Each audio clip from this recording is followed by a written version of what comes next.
Hey coucou, j'espère que tu vas bien. Je suis ravie de t'accueillir dans cette nouvelle émission. Ça s'appelle Dire et le concept est simple. Une personnalité, un livre. Je voulais inviter quelqu'un qui a toujours le sourire pour me donner de la force parce que comme tu le vois, je suis un peu stressée. Il a sorti son premier album le 26 mars 2020. 2021. Je dis j'étais stressée de toute façon. Et pour ma première émission, je me devais de l'avoir à mes côtés. C'est Didi et il nous attend. Il est juste là-bas. Tu viens ?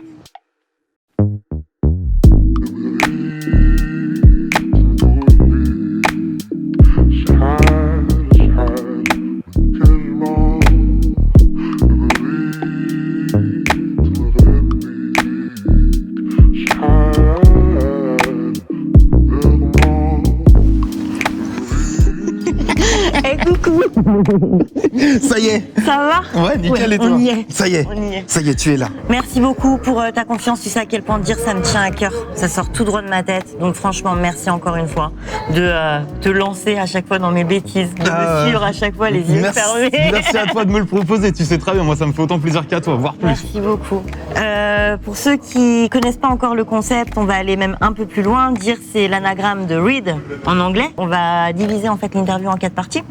On va démarrer pour le D, on va étayer pour le E, on va arrêter pour le A. Je vais te réserver une petite interview assez sympa. Yes. Et on va reprendre pour le R. Restez avec nous. Et si vous connaissez pas encore Didi ou si vous voulez un peu vous remettre dedans, Didi, c'est ça. Qu'est-ce qui se passe? Posé au pied de la tour, entouré de tous mes petits reptiles à sang chaud. J'attends que le taré du 4ème se décide à faire le grand saut. Qui les hache à la hache, qui les patate à la snatch, qui les rafale à la daf, qui les balafre à la kakashi, les KS à la partie, qui leur flagelle la gueule à coup de cravache à la banane à chaque fois. Ça y a et pourtant c'est pas mon but. Raid pas coup pas, je vais te blague. Et pourtant c'est pas mon truc, me fais pas ton cul béni. T'es pas moi, ni moi non plus, à moi tout seul. Je suis la bande d'enfoirés qui a buté Kenny précis 100 fois. J'écris sans savoir ce que j'écris. Didi, Ouais. on est où ici? Eh ben on est à Fernand-Lefebvre, un petit quartier de Poissy, dans le 78. On est là où j'habite. T'habites ici? Ouais. Ok. Tu fais quoi ici? Parce que en fait, je t'ai demandé un endroit marquant Ouais. de ta vie. Donc tu me parles un peu de cet endroit? Bah disons que ça, c'est l'endroit où j'ai fait tous les freestyles que j'ai postés sur Insta. C'est l'endroit où je passe toutes mes soirées à écrire. C'est un endroit où je passe beaucoup de temps, mine de rien. Donc ouais, comme je dis tout le temps, je me sens chez moi quand pas de chez moi, c'est un petit peu ça. On est là, quoi. On y est, là on On est est chez chez moi. Didi. Ah, on est chez moi alors, on est bien. Le freestyle fils de pute, il a été tourné ici. Oh, il a bah ouais, pile poil là, hein. J'ai pile poil là. Là, Ouais. ici. On a mis la caméra sur la loge du gardien, donc logiquement, On y est. on est pile poil au bon endroit. Et donc le voisin du 4ème, il est... Il est 4 étages au-dessus du coup. Ok, parfait. The place to be. Je vois une école, t'as été à l'école ici ou pas? Ah, j'ai pas été à l'école ici. Enfin, j'ai été beaucoup à l'école à Poissy, mais celle-là pour le coup, je l'ai pas faite. Et le collège? Et collège, j'ai fait 6e, 5e à Poissy. Et après, on est parti du côté de Saint-Germain-en-Laye en école privée. Bah, c'est là que je suis tombé sur le bouquin L'enfant de Jules Vallès. Ok, donc Jules Vallès, t'as Ouais. été confié au collège, tu l'as lu au collège. Et Ouais, c'est ouais. le livre qui a marqué ta vie. C'est le livre qui m'a fait prendre conscience de à quel point ça pouvait être fort l'écriture, ouais. Je m'étais pris des tartes au niveau cinoche avec Massacre à la tronçonneuse, je m'étais pris des tartes avec la musique, je m'étais pris des tartes dans le manga et tout. Je m'étais jamais pris de tartes littéraires, c'est la première fois où pour le coup il y a un truc qui m'a vraiment touché. Ouais, c'est lui. Ouais, en même temps, ce livre-là, il est pas... Il est dur. Ouais, il est dur, mais moi, c'est les livres qu'on t'impose à l'école comme. Je l'ai vraiment lu en me disant, ah, ça va encore être relou, mais il va bien falloir le lire parce que pour le contrôle, on va essayer d'avoir au moins la moyenne. Et ouais, je m'attendais pas. Justement, c'est ça qui est bien, c'est de se prendre une tarte par là où tu t'y attends le moins finalement. Tu te souviens du nom de ton prof? Non. Non, tu t'en souviens pas? Non. Merde, c'est dommage. J'ai 2 noms. J'ai le nom de mon meilleur prof de toute ma vie, j'ai le nom du pire prof de toute ma vie, et les autres, je les ai totalement occultés, les pauvres. Ok. On va en parler tout de suite. Ouais, l'animal. Il est là. L'enfant de Jules Vallès. Donc, pour ceux qui connaissent pas ce livre, moi aussi, franchement, je l'ai découvert. J'en avais jamais entendu parler. Ah ouais? Après, j'ai fait quelques petites recherches. En fait, Jules Vallès, il est hyper connu. Il y a plein de collèges et d'écoles qui ont le nom de Jules Vallès. Ouais. Jules Vallès, c'était un écrivain, mais c'était aussi un homme politique. Il a fait partie des élus de la commune, donc de Paris. C'était un homme d'extrême gauche avec beaucoup de valeurs, beaucoup de principes. Et il a écrit le premier roman d'une trilogie. Après, il y a Le Bachelier et L'Insurgé, que j'ai pas encore lu, mais je pense que Oh je bah vais me oui, laisser oui, tenter. te connaissant, tu vas les dévorer incessamment sous peu. Ouais, je pense. Oh la vache. Je vais y passer. Oh, quelle endurance. Et en fait, on sait pas trop, mais voilà. Oui. Clairement, en fait, il est autobiographique, ce livre. Il raconte l'enfance qu'il a passée au sein de sa famille sous le prénom de Jacques. Et c'est vrai que Jacques, grossièrement, on peut le dire. Il s'en prend plein la gueule. Jacques a pris Voilà, cher. Jacques, il a pris Jacques, cher. ça a été très très dur. pour la petite histoire, en fait, son père est instituteur et Jacques, il est un peu plus créatif. Il a envie de faire autre chose de sa vie que d'être instituteur comme son père et ses parents, en fait, ne sont pas d'accord. Et mine de rien, c'est peut-être même sa mère qui est un peu plus cruelle. Je sais pas ce que t'en as pensé. C'est vraiment sa mère qui le roue de coups comparé à son père. Oui. Donc voilà. Après, je sais que moi, il y a vraiment un passage qui t'a marqué. C'est ça le truc. Et c'est ça qui est marrant en fait, c'est que le bouquin en lui-même, les grandes lignes du bouquin, je sais même pas. Ça se trouve à l'époque, j'ai même pas lu le dernier chapitre. C'est fort possible. Tu vois, parce qu'il y a eu un truc, je le lisais vraiment scolairement en me disant il faut que je le lise, il faut que j'intègre bien les noms des mecs, de qui a fait quoi, le récit, machin et tout, pour en cas de question que j'ai les réponses. Et il y a eu le moment du fameux chapitre qui en plus est totalement indépendant du reste du bouquin. Enfin, c'est une histoire dans l'histoire quoi. Et c'est ce chapitre-là. Ah, puis il nous tombe d'un coup, quoi, gratuitement, quoi. Ouais, le bouquin est dur, là d'un coup ça devient hardcore. Ouais, non, ça devient vraiment. Là d'un coup ça devient hardcore. Et en plus, ça casse un peu parce qu'il est dur, mais c'est horrible ce que je vais dire, mais peut-être après, en fait, on s'en lasse aussi. Parce qu'en fait, j'ai l'impression que tous les chapitres, c'est un peu ça, c'est un peu ça. Ouais, et là, d'un coup, il y a le chapitre qui arrive. Où là, ça prend encore, là, ça prend encore plus fort. Et là, donc, tu te dis, ouais, en fait, c'est pas. Ouais.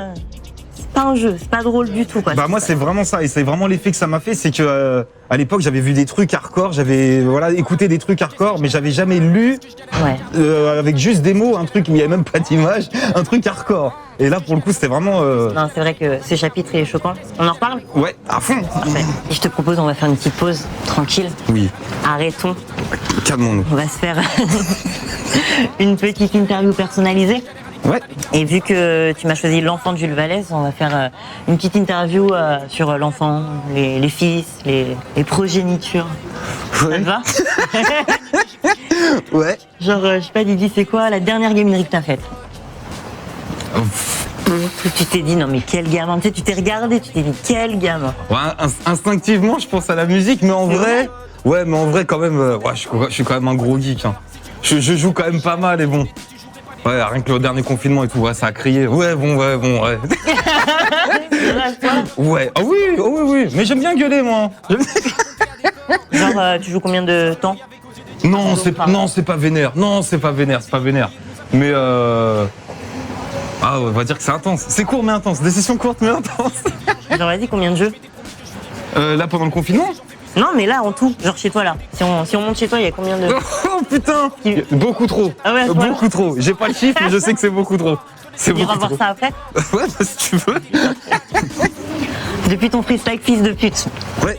est-ce que ce fils de pute a été détrôné? Genre, est-ce qu'il peut y avoir un fils de pute 2?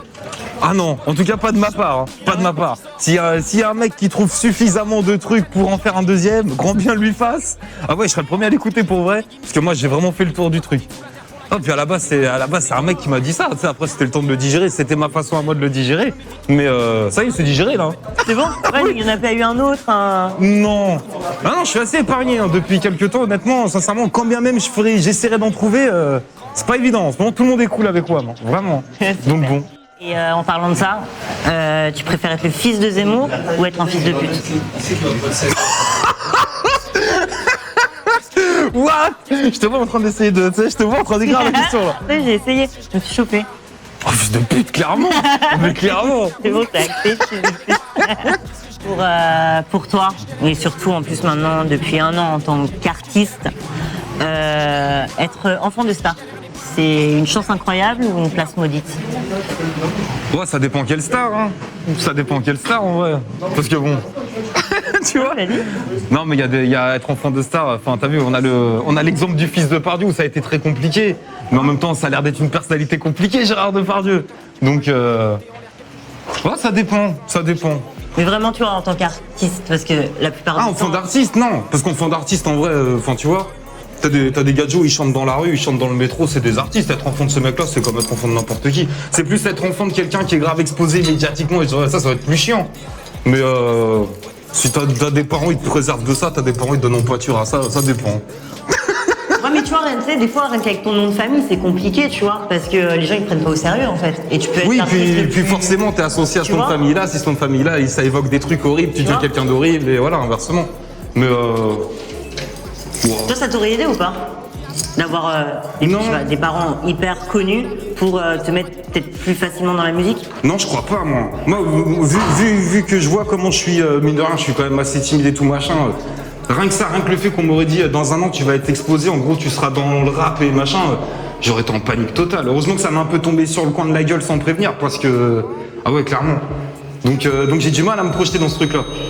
Puis j'ai un daron qui était cuistot dans le cinoche, donc bon, ouais, c'est un peu désacralisé tout ça. Oui. Déjà très petit, il m'a expliqué que le monde du cinéma c'était horrible. Bonjour. Non, je remonte. Vous remontez? Bah je vous laisse remonter alors. Ouais. On va revenir à la musique. Ouais. T'es plus enfant du destin de Médine, enfant seul d'Oxmo ou enfant du ghetto d'Eliem? Pas l'enfant seul d'Oxmo. Ouais. Si là faut que je m'en mange une des trois, je mange l'enfant seul d'Oxmo. Et, Ouais, puis c'est la seule des trois que je connais par cœur. Ça joue? Ouais, ça joue. Allez, l'enfant seul d'Oxmo. et en général aussi, je veux dire des trois artistes. Ouais, c'est quand même celui que j'ai le plus écouté. Après, j'aime beaucoup Medine, j'ai grave surkiffé Eliem, mais Oxmo, ça reste celui que j'ai le plus écouté. Ouais, clairement. Ouverture des portes. Je t'en supplie. Thank you. Tac.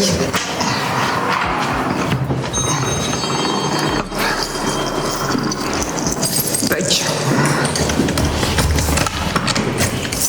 Je t'en supplie. Merci beaucoup.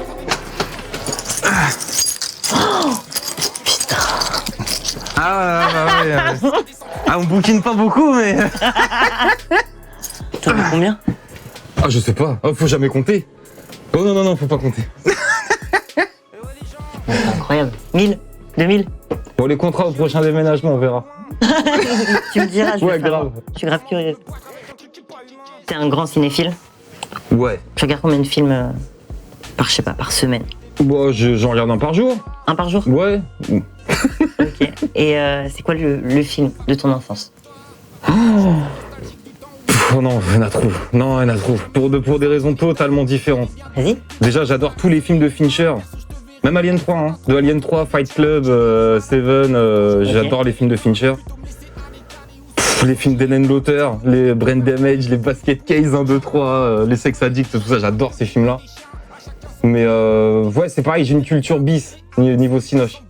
Il y a plein de films qui sont les films référentiels que tu te dois de connaître, je les ai pas vus, hein, du tout. D'accord. Mais j'ai vu des trucs obscurs, j'ai vu des Rambo turcs incroyables. Moi, c'est ça me va très bien. Je pense que ça va se jouer entre Fight Club, entre Tuerney d'Oliver Stone, entre Vol au-dessus d'un nid de coucou de Milos Forman. Il y en a trop, je peux pas. Un vrai cinéphile. Ouais, je peux pas. Un vrai. Je te jure, il y en a trop. Ok, moi je regarde pas beaucoup de films, mais je regarde quelques séries. Et il y a une série qui m'a marqué, c'est Malcolm. Ouais. Si tu devais te représenter un des personnages entre Malcolm, Frankie, Reese ou Dewey, tu serais lequel? C'est prétentieux de dire Malcolm, c'est un putain de génie. Mais en tout cas, j'ai de la chance parce que niveau série, moi, hormis Twin Peaks de David Lynch, sincèrement, je suis content que tu me sortes un truc que je connaisse parce que tu m'aurais sorti n'importe quel truc Netflix de maintenant, j'aurais été tellement paumé là. Au moins Malcolm, ça va, je vois. T'as soudé? Ouais. On a regardé. Oh. Lequel enfant t'étais entre les quatre? Bien sûr que comme tout le monde, je surkiffe Dewey, mais est-ce que je suis Dewey? Je pense pas. Je sais pas. Oh, quoique, je sais pas. Ouais, le mec il fait pas trop attention. Ouais. Je sais pas. Ouais, ça se jouerait entre. Ouais, non, non, c'est vrai, au niveau Malcolm, j'ai pas vraiment de perso à qui je m'identifie, je les aime tous pourtant. Ouais, non, un mix de tous en vrai. Hein. Ouais, un petit peu un mix de tout, je pense. On va reprendre Didier? Ouais. Et donc, chapitre 19. Donc en fait, clairement, c'est un chapitre un peu douloureux et un peu glauque. Ouais. Parce que en fait, bah voilà, c'est la mort d'un enfant, quoi. C'est ça. La mort d'un enfant sous les coups de ses parents. C'est ça.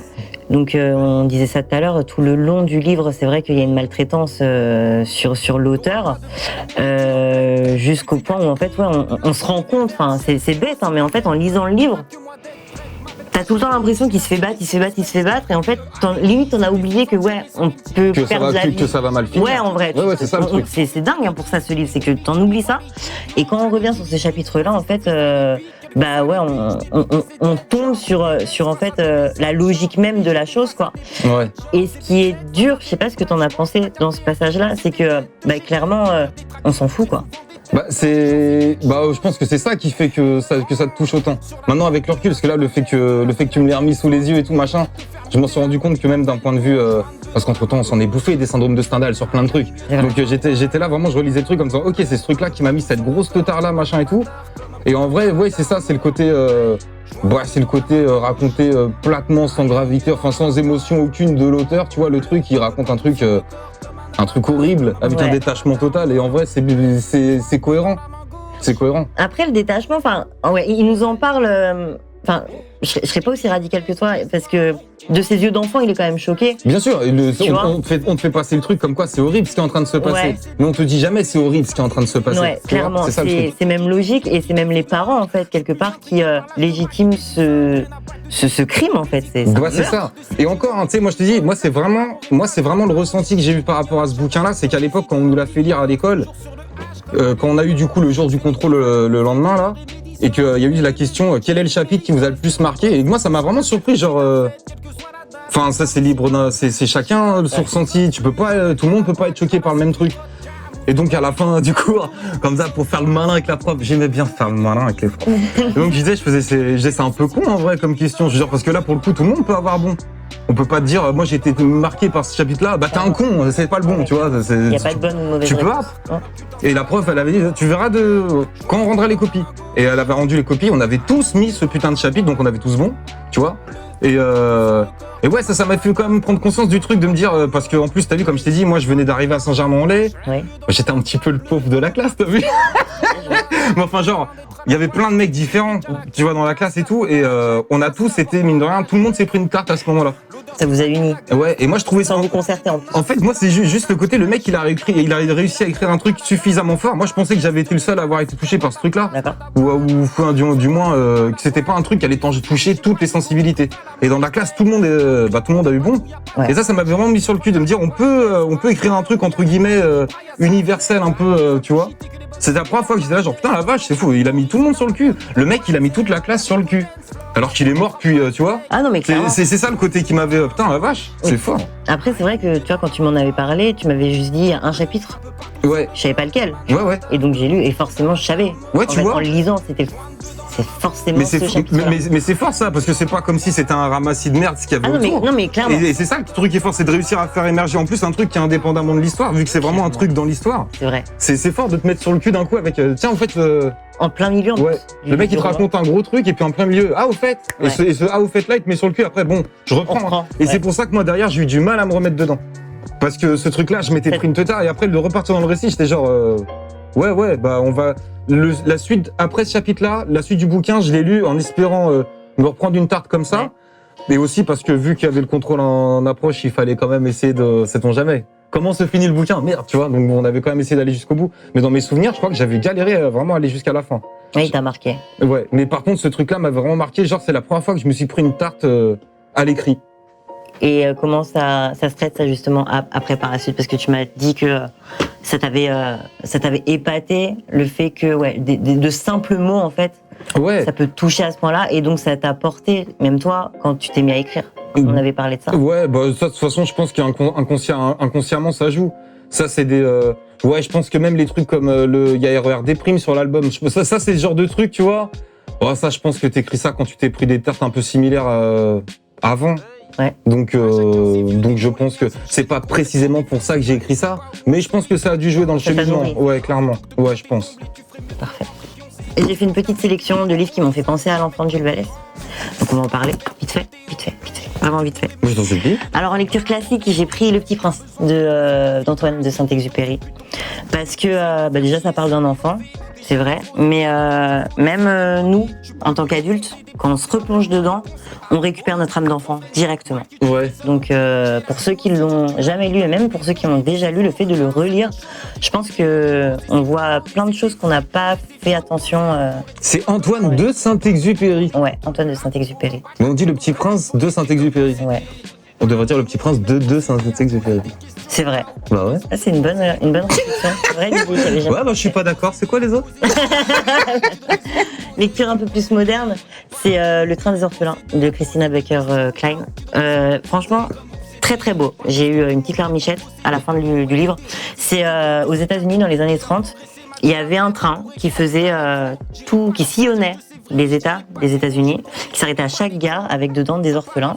Et en fait, dès qu'ils s'arrêtaient aux gares, il y avait des familles potentielles qui attendaient pour adopter des enfants, mais c'était vraiment la foire aux bœufs, quoi. C'est le marché aux enfants. Ouais, le marché aux enfants, tu vois. Ah ouais, non, il est trop petit, je le prends pas. Ouais. Et histoire vraie, quoi. Donc très très beau livre. Ouais, j'avoue. Et autrement, un thriller pour ceux qui préfèrent les thrillers. J'ai le Tricycle rouge de Vincent Aoui. Et bon voilà, je vais pas m'étaler parce qu'autrement ça va vous niquer un peu le mystère. Le tueur en série a une enfance très rocambolesque et très intéressante. Ok. Un mystère. Thriller. Très intéressant. Franchement, très très bon thriller. Voilà. Ouais, je prendrais l'île aux enfants en mode train là. Bah vas-y. Vas-y, serre-toi. C'est pour toi. Tu me diras ce que t'en penses. Là, pour vrai, je vais le lire celui-là, j'avoue. Ah, super. Parfait. Donc moi je suis trop ravie parce que voilà, depuis quelques temps, j'ai ma dédicace Ouais. dans mon Jules Vallès, première dédicace de toi dans mes livres de dire et ça franchement c'est ma petite fierté. Un première dédicace de moi dans un livre. Hein. Mais ouais déjà Attends. franchement, mais on fait plein de premières. Ah Les mais deux, moi je c'est fais que génial, des premières. j'adore. J'ai pas les secondes, ça gênant. Et en fait ce que je te propose c'est de faire une dédicace dans celui-là. Ouais. Et puis on va pouvoir le faire gagner sur les réseaux sociaux. Ça marche. Comme ça, il y aura quelqu'un qui vivra le petit bonheur que j'ai, tu vois, d'avoir la dédicace de Didi dans mon livre de Jules Vallès. Et puis, si ça peut donner envie de lire aussi des livres à des personnes qui écoutent et qui aiment ton travail, moi, franchement, pour moi, j'ai tout gagné. Ah bah écoute, faisons ça de toute façon. Ça dépend des fois. Des fois j'hésite entre rester celui que je suis et pas changer. Des fois j'hésite entre rester au pied du boîte et pas rentrer. Des fois j'hésite à poireauter encore un peu ou patienter. Va vraiment falloir que je tente un truc avant que j'hésite à tenter. Des fois j'hésite à voir les choses. Ça va, c'était cool? Bon, ouais, nickel. Ça s'est très très bien passé. Ah, super. J'étais stressée. Mais faut pas. Bon, tu m'as choisi ton œuvre, l'œuvre qui a marqué ta vie. Ouais. Moi, je vais te dire la mienne. Moi, c'est Banzai. Oui, toi la tienne c'est Banzai. Moi, c'est Banzai. Oui, toi la tienne c'est Banzai. J'avoue, pour moi, c'était un scoop, mais non. T'étais le premier au courant. Oui, je sais que tu m'avais dit. Putain, ouais. Ah ça me fait Franchement. plaisir. Quand Jamie avait fait voilà, vous connaissez Banzai. Ah j'étais ouais, genre, ça fait l'été plaisir. dernier, je me suis butée à Banzai. Mais tu peux même pas savoir. En plus, tu m'avais envoyé la version instru aussi. Oui. Laisse tomber. Qui a fait la prod déjà, je me souviens. Nizi. C'est Nizi, putain. Mais Banzai, c'était vraiment la récré de l'album, c'était le moment où tranquille. Et là, je me rends compte qu'en ce moment, je fais que ça. Ouais. Mais parce que c'est normal, vu que je sors d'album, là, je fais que ça. Et puis je sais que quand j'aurai suffisamment soufflé, le cerveau va se mettre en mode, allez, on refait des puzzles. Mais là, T'as envie de te défouler. ouais, juste de me faire plaisir là, Donc là, tu vraiment. me prévois plein de petits Banzai pour l'été prochain, c'est ça? Bah j'espère. En tout cas, ouais, je suis en train ouais, on est là-dessus. On est là-dessus et j'espère. On est là-dessus, mais je suis grave content de toute façon, quoi qu'il en soit. On va faire les scènes, c'est mortel. Et d'ailleurs, j'ai une question de Guillaume, je crois. Ouais, Guillaume, sur Facebook, qui me demande si t'as une tournée de prévue. Quand est-ce que le deuxième album pourrait potentiellement sortir, s'il y a deuxième album? Bah honnêtement, ça c'est vu que je fais vraiment tout au feeling, ça pourrait arriver très très vite, comme ça pourrait arriver jamais en vrai. Ouais. Mais me connaissant, en tout cas, je vais tout faire pour que ça continue comme ça. Là, je vis vraiment que des trucs bien, donc tout m'incite à continuer à faire comme ça. J'en ai envie, je kiffe ça. De toute façon. Ouais, il y a des projets sous Ah oui, coude, là, t'es retourné en studio et tout. Oui, on est en studio, on prépare des petits trucs. Ah, ok, donc ça va venir. Ce sera pas forcément un album parce que justement je sors de l'album et là j'ai envie de souffler, mais je serais pas surpris de péter un petit EP dans pas longtemps parce que j'en ai envie en vrai. Super. Top, t'as entendu Guillaume? J'espère que t'as entendu, tu seras là. Voilà. On va super Didi. On se dit à bientôt. Bah écoute, avec grand plaisir, hein. Merci à toi d'être venu encore. Rentre bien. À bientôt. Salut. Et on regardera les autres, hein. Ok, J'ai hâte de j'espère. voir la suite. Merci beaucoup, salut.